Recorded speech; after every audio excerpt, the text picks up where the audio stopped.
अस्सलामुअलैकुम दोस्तों आज की इस वीडियो में सऊदी अरब में काम करने वाले गैर मुल्कियों की सैलरी काटने से जुड़ी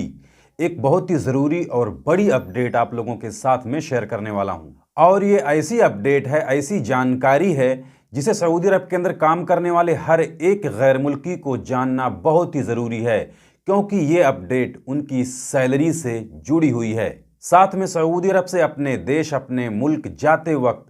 खजूर ले जाने से जुड़ी एक चौंकाने वाली खबर और उससे जुड़ी एक वीडियो क्लिप भी आपको दिखाने वाला हूं। तो इस छोटी सी वीडियो को पूरा जरूर देखें ताकि पूरी जानकारी आप लोगों को मिले। लेकिन आज की इस वीडियो में आगे बढ़ने से पहले उन सभी गैर मुल्कियों को एक बड़ी खुशखबरी देना चाहता हूं जो सऊदी अरब के अंदर फंसे हुए हैं और वो चाह कर भी अपने देश, अपने मुल्क वापस नहीं जा पा रहे हैं। वो किसी भी सूरत में, किसी भी हालत में अपने देश जाना चाहते हैं, लेकिन उनका फाइनल एग्जिट नहीं लग रहा है। तो ऐसे गैर मुल्कियों को अब परेशान होने की जरूरत नहीं है। वो लोग यहाँ स्क्रीन पर दिख रहे नंबर पर कांटेक्ट करके अपनी जबान, अपनी भाषा में बात करके सिर्फ 3 से 4 दिनों में कम से कम पैसे में खुरूज नहाई लगवाकर बड़ी आसानी से अपने देश, अपने मुल्क वापस जा सकते हैं। चाहे उनका इकामा एक्सपायर हो, हुरूब लगा हो या फिर कफील या कंपनी उन्हें खुरूज नहाई नहीं भेज रहे हों। वो इंडियन हो, पाकिस्तानी हो, बांग्लादेशी हो, नेपाली हो या कहीं के भी हों, अगर वो सऊदी अरब के अंदर फंसे हुए हैं और वो अपने देश, अपने मुल्क वापस जाना चाहते हैं,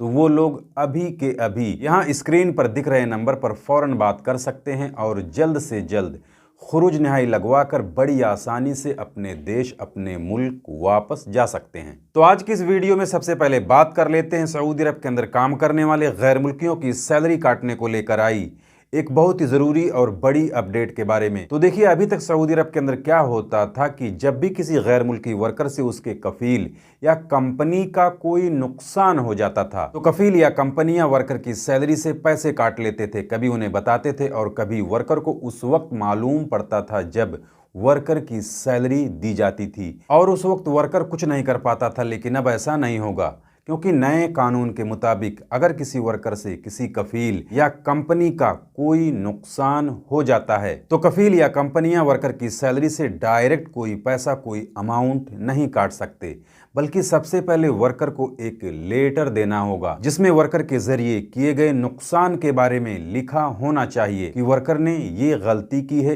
इस वजह से उसकी सैलरी काटी जा रही है। और वर्कर अगर उस बात को एक्सेप्ट करता है, उस लेटर पर साइन कर देता है, तो ये मान लिया जाएगा कि वर्कर ने कफील और कंपनी का नुकसान किया है और वो अपनी मर्जी से अपनी सैलरी से पैसे कटवा रहा है। लेकिन अगर वर्कर ने उस लेटर पर साइन नहीं किया तो कफील और कंपनी को वो लेटर वर्कर को मेल करना होगा, जिसके बाद भी अगर वर्कर उस लेटर को एक्सेप्ट नहीं करता है, साइन नहीं करता है, तो उसे 15 दिन के अंदर कफील या कंपनी पर केस करना होगा कि कफील या कंपनी वर्कर पर झूठा इल्ज़ाम लगा रहे हैं। और अगर लेटर मिलने के बाद 15 दिन के अंदर वर्कर ने कफील या कंपनी पर केस नहीं किया तो ये मान लिया जाएगा कि वर्कर ने अपनी गलती एक्सेप्ट कर ली है, यानी वो अपनी सैलरी से पैसे कटवाने के लिए राजी है। लेकिन चलो मान लो कि वर्कर ने 15 दिन के अंदर कफील या कंपनी पर केस कर दिया और अगर केस जीत गया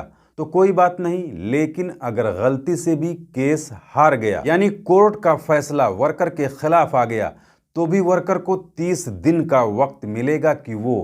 कोर्ट के फैसले के खिलाफ चैलेंज कर सकता है, केस कर सकता है कि कोर्ट ने वर्कर के खिलाफ जो फैसला दिया है वो गलत है और दोबारा उस केस पर सुनवाई शुरू हो जाएगी। यानी अब सऊदी अरब के अंदर कफीलों और कंपनियों के जरिए वर्करों की सैलरी से पैसे काटने की मनमानी